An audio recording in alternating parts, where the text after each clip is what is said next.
Mesdames, Messieurs, bienvenue au journal. D'abord les titres. Jean-Claude Mwentou frappe du poing sur la table et exige l'exécution et la livraison des chantiers dans les délais. C'était au cours d'une réunion qui a regroupé le ministère de l'Habitat et du Développement urbain, les chefs d'entreprise et des bureaux d'études techniques impliqués dans l'exécution des chantiers au Cameroun. 11 février 2016, la région du littoral se prépare pour une célébration grandiose. La commission des activités phares et délocalisées et synthèse s'est réunie pour une deuxième fois ce 28 janvier. Question de faire l'état d'avancement des grands chantiers que la région a entrepris pour un cinquantenaire réussi. À suivre également dans cette édition, l'ouverture ce 28 janvier du procès de Laurent Gbagbo à La Haye. La Cour pénale internationale poursuit l'ancien président ivoirien et son ministre Charles Blé Goudé pour crimes contre l'humanité. Voilà pour les titres. Bienvenue au journal.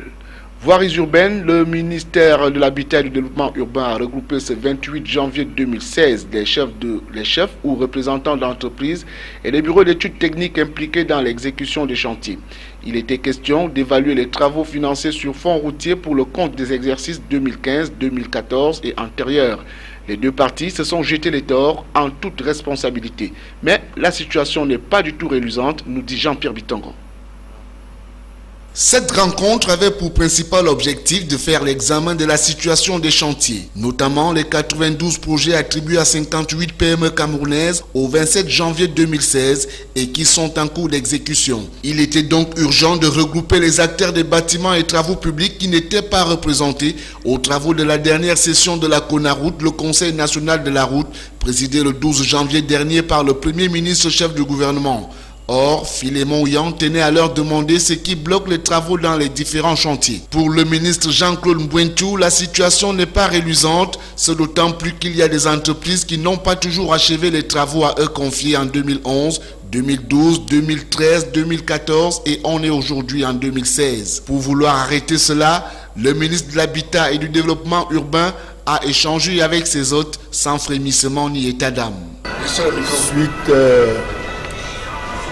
aux travaux de la CONAROUT du 12 janvier dernier, nous avons voulu échanger avec les entreprises et les bureaux d'études qui travaillent dans le secteur de voirie, fonds routiers. Parce que la dernière session avait pour but de faire le point sur les travaux et d'apporter des solutions par rapport au retard.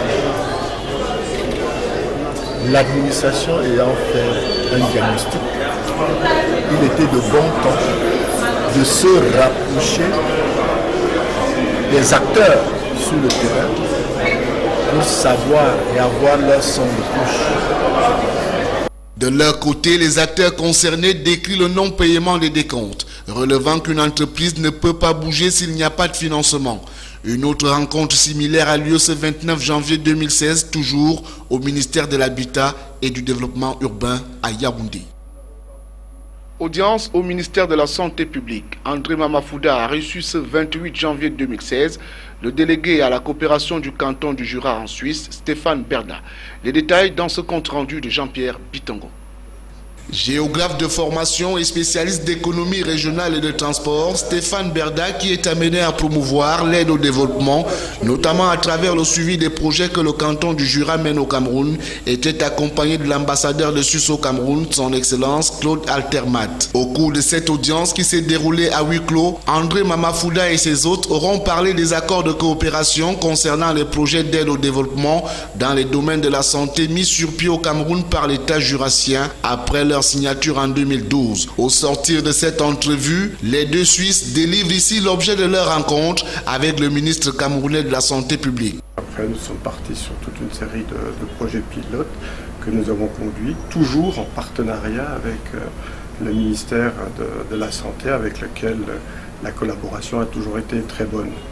Donc nos partenariats s'inscrivent dans le cadre d'accords qui sont passés entre notre gouvernement de la République et canton du Jura et le ministère de la Santé.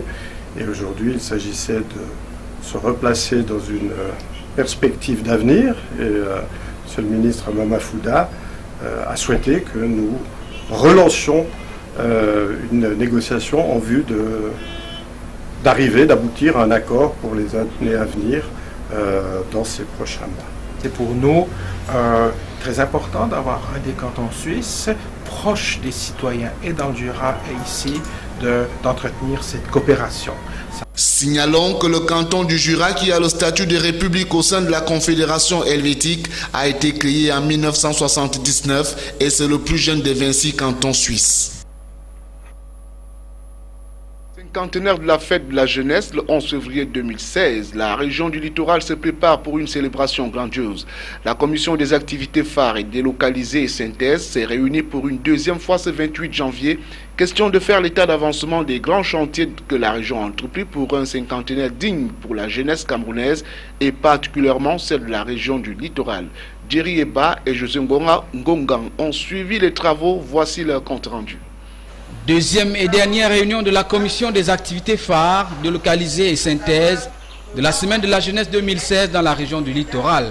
Le président de cette commission, par ailleurs délégué régional de la jeunesse et de l'éducation civique, a réuni ce 28 janvier tous les membres de la dite commission. Question de faire le bilan à mi-parcours avant le grand exposé devant le comité régional d'organisation du cinquantenaire de la fête de la jeunesse le 11 février prochain. La principale innovation cette année dans le littoral et notamment à Douala, c'est l'organisation d'un carnaval républicain et patriotique. Carnaval qui sera constitué de 4 wagons, à savoir le Grand Nord, le Littoral, les Grasses-Files et le Centre Sud-Est pour la valorisation de la richesse culturelle camerounaise. Le cinquantenaire de la fête de la jeunesse organisée cette année prévoit un panel d'activités et dans ces activités nous avons des éléments novateurs. Particulièrement s'il faut parler du carnaval. Le carnaval va se dérouler dans les meilleures conditions, nous l'espérons, parce qu'il s'agira de rassembler des éléments sur le plan sécuritaire, sanitaire, mais surtout de mobiliser près de 5000 jeunes attendus. Entre autres activités de mobilisation dans le littoral, la commission a jeté une fois encore son dévolu sur la base navale de Douala. La sous-commission ayant travaillé sur les journées portes ouvertes ont prévu 2 activités phares. D'abord, les journées découvertes du Fonds national de l'emploi qui va regrouper un certain nombre de jeunes à travers des expositions dans 3 sites. Et nous aurons la découverte des métiers de la mer par les jeunes des établissements scolaires et des associations. Et en ce qui concerne cette dernière activité qui va se dérouler au niveau de la base navale, 300 jeunes sont attendus. Des chants patriotiques seront exécutés par les jeunes lors de la grande parade du défilé. L'hymne de la jeunesse fera également l'objet d'une attention particulière parce que considéré comme le fer de lance de la nation. Une retraite au flambeau viendra au préalable raviver la flamme de l'appartenance à une même nation. Dans la suite du journal, la 41e session ordinaire du conseil d'administration du laboratoire national vétérinaire, en abrégé la navette, s'est tenue ce jeudi 28 janvier 2016 à Yaoundé. Les travaux conduits par Amadjoda Adjoudi étaient fixés sur l'examen du budget et l'adoption du plan d'action pour le compte de l'exercice 2016. Les détails avec Salomon Foué et Joseph Ateba. 3 milliards 340 millions de francs CFA, c'est le budget du laboratoire national vétérinaire dédié aux investissements et au fonctionnement pour le compte de l'exercice 2016. Il a été voté au cours de la session ordinaire du conseil d'administration de cette institution. Priorité sera mise de l'avis des administrateurs sur les réalisations contenues dans la feuille de route relative au plan d'urgence triennal. La production de fertilisants biologiques par le laboratoire national vétérinaire entrera dans sa phase active durant l'année en cours avec la construction des laboratoires. L'acquisition des équipements a fait l'objet d'un avenant au contrat plan qui a vu sa validité prolongée d'1 an. Il sera bouclé à la fin de cette année. Par ailleurs, la navette poursuivra sa mission de production des vaccins pour sécuriser le cheptel, la volaille et les petits ruminants au Cameroun et dans la sous-région. La navette a plusieurs priorités. En plus de vaccins et de diagnostics qu'il réalise de façon routinière, Nous allons, au courant de cette année, ouvrir la production de fertilisants biologiques. Il y aura également le contrôle des médicaments chimiques vétérinaires, parce qu'il y a beaucoup de fraude actuellement. Et nous allons également nous atteler à la certification de notre production de vaccins. Les travaux qui étaient conduits par le président du conseil Amadjoda Adjoudi en présence du nouveau secrétaire général du ministère de l'élevage, des pêches et des industries animales ont donné l'occasion aux administrateurs de suivre avec une attention soutenue le bilan de l'année 2015. Dans son discours de circonstance, le président du conseil a fait état de 22 millions de doses de vaccins et diluants produits par la navette pour un chiffre d'affaires de 1 milliard à 15 millions de francs CFA en 2015 contre des prévisions de l'ordre d'1 milliard 373 millions, soit un taux de réalisation de 73%. De l'avis du président du conseil, le niveau des ventes de vaccins aurait pu être plus important n'eût été des difficultés rencontrées dans la chaîne d'acquisition des intrants. Dans le domaine du diagnostic des maladies animales, 6728 échantillons ont été analysés, toute chose qui aura permis de mettre en évidence des foyers de maladies dont les plus courantes sont la fièvre afteuse, la péripneumonie contagieuse bovine, la brucellose, la peste porcine africaine et la peste des petits ruminants. Participation politique de la gente féminine, une conférence mondiale annoncée pour le mois prochain à Yaoundé.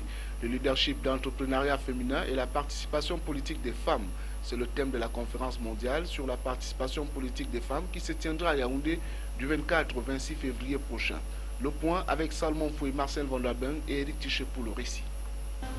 Du 24 au 26 février 2016, Yaoundé sera la capitale mondiale du leadership féminin. Le palais des congrès de la cité capitale abritera au cours de cette période les assises de la conférence mondiale dont le thème a trait à la participation politique de la gente féminine. Placée sous le haut patronage du président de la République, chef de l'État, la dite conférence est organisée par le réseau de soutien à la participation politique des femmes. En prélude à cet important événement, le professeur Justine Ndifo Chente était face à la presse le mercredi 27 janvier 2016 à Yaoundé. C'était à l'effet de sensibiliser l'opinion nationale et internationale sur l'immensité des assises de Yaoundé qui se tiennent en partenariat avec l'Organisation internationale de la francophonie, l'ONU Femmes, l'ambassadeur de France au Cameroun, le JICAM avec le soutien institutionnel du gouvernement de la République.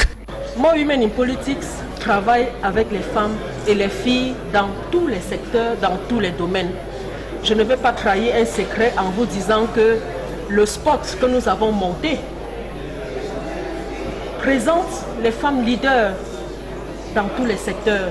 Les participants, plus de 600 environ, viendront du Burundi, Cameroun, Côte d'Ivoire, Éthiopie, Gabon, Guinée équatoriale, France, Mali, RCA, RD Congo, Togo et Sénégal. Loi des finances 2016, innovation et impact sur les affaires. C'est le thème du séminaire de formation ouvert ce 28 janvier 2016 dans l'arrondissement de Douala 3e. L'organisation de ce séminaire par la Chambre de commerce, d'industrie, des mines et de l'artisanat vise des objectifs qui permettront aux participants de maîtriser les nouveautés fiscales introduites par la loi des finances 2016. Reportage. Les collectivités territoriales décentralisées qui sont permanemment en contact avec les opérateurs économiques et autres petits commerçants entendent promouvoir auprès de la masse les innovations contenues dans la loi de finances 2016. Il s'agit entre autres de ces perspectives macroéconomiques centrées autour de la mobilisation optimale des recettes non pétrolières en charge de soutenir la croissance économique. Belle passerelle pour les mairies co-organisatrices de ces assises de faire passer le message. Nous avons donc appelé ici les responsables des commerçants, les responsables des présidents des marchés pour qu'ils puissent être nos porte-parole auprès des commerçants sur les innovations que comporte la loi des finances 2016. Passer le temps à discuter pour des choses inutiles, autant mieux venir apprendre ici et savoir qu'on gagne du temps, on gagnerait à ne pas discuter inutilement. L'organisation de ces séminaires par la Chambre de commerce, d'industrie, des mines et de l'artisanat vise également des objectifs qui permettront aux participants de maîtriser les nouveautés fiscales introduites par la loi des finances afin de faire valoir au mieux les droits de leurs entreprises. Il s'agira aussi d'apprécier la portée des mesures nouvelles et les conséquences pratiques de leur mise en œuvre sur la conduite de leurs affaires. Aussi seront-ils appelés à prendre toutes les dispositions utiles pour s'adapter aux changements dans les meilleurs délais afin d'éviter toute surprise et des procès inutiles. Ce séminaire qui se passe en début d'année fiscale tombe à propos pour donner quelques éclaircissements, quelques indications à nos opérateurs économiques pour être mieux outillés pour aller payer les impôts. On dit souvent que chaque citoyen doit payer ses impôts, mais c'est toujours bien pour ce qui concerne la Chambre de commerce que les opérateurs économiques payent l'impôt juste. Nous sommes venus porter un message simple. Le commerçant, l'homme d'affaires doit faire son travail avec sérénité parce que l'administration fiscale veille à ce que ses droits soient respectés. L'administration fiscale voudrait qu'il paye l'impôt, le juste impôt, en moins de procédures et en respectant le temps, parce que nous savons que le temps, c'est l'argent. Cette série de séminaires organisés par la Chambre de commerce, d'industrie, des mines et de l'artisanat dans les différentes mairies du département du Vouri s'adresse aux opérateurs économiques des marchés de la ville de Douala, assujettis à tout genre d'impôts, y compris l'impôt libératoire, et à tout partenaire au développement intéressé par l'actualité fiscale au Cameroun. Tout autre chose à présent, et comme nous l'annoncions en titre, justice internationale, l'ancien président de Côte d'Ivoire, Laurent Gbagbo, et son ministre de la Jeunesse, Charles Blé Goudé, étaient devant la Cour pénale internationale ce 28 janvier 2016 à La Haye pour répondre des charges de crimes contre l'humanité lors de la crise post-électorale de 2011 en Côte d'Ivoire. Le compte rendu d'audience avec Jerry Eba. Une foule immense ce jeudi matin à l'ouverture à La Haye du procès incriminant Laurent Gbagbo, ancien chef d'État ivoirien, et son ministre de la Jeunesse et leader des jeunes patriotes de Côte d'Ivoire, Charles Blé Goudé, à la Cour pénale internationale. Les partisans des deux accusés dénoncent une justice des vainqueurs et ont scandé des chants à la libération des accusés.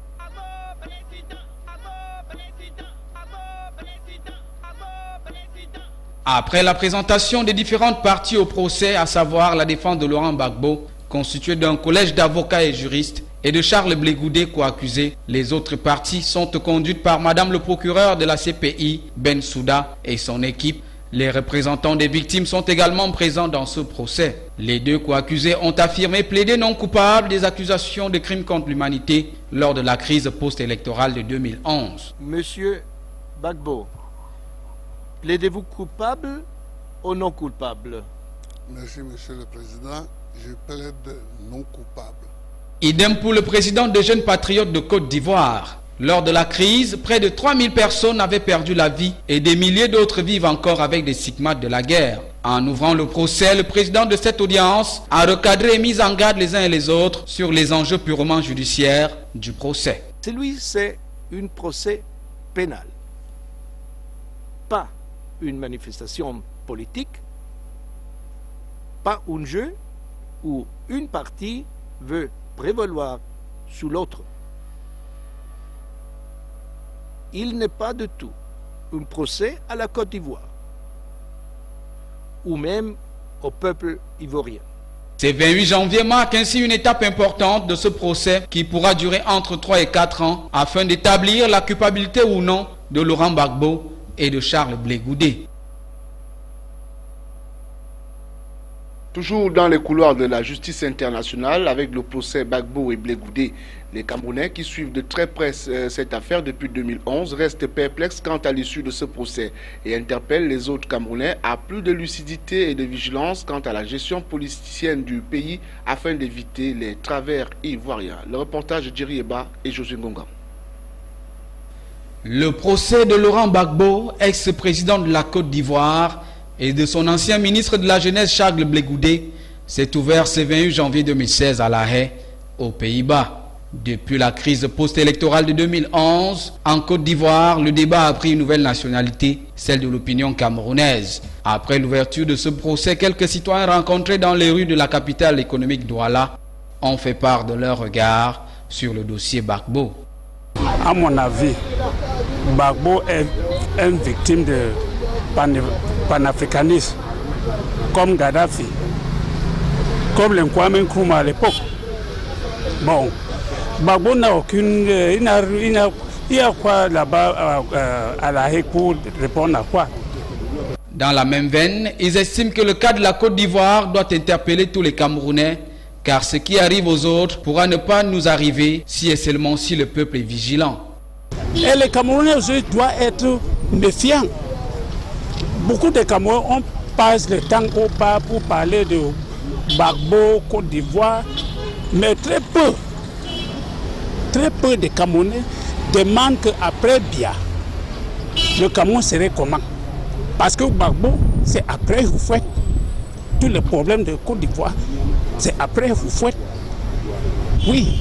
La Cour pénale internationale CPI, chargée de connaître des accusations de crimes contre l'humanité de Laurent Gbagbo et Charles Blé Goudé, ne prospère pour cette consultante de la Commission des Grands Lacs que parce que les Africains eux-mêmes font preuve d'une incapacité à résoudre leurs propres problèmes. Si la CPI a été créée, c'est dû à notre incapacité à nous à régler nos problèmes, à avoir une justice qui est crédible, à avoir une justice en quoi le citoyen peut croire, à avoir une justice qui prévient, qui fait à ce que personne ne peut se prévaloir des biens ou des vies des citoyens.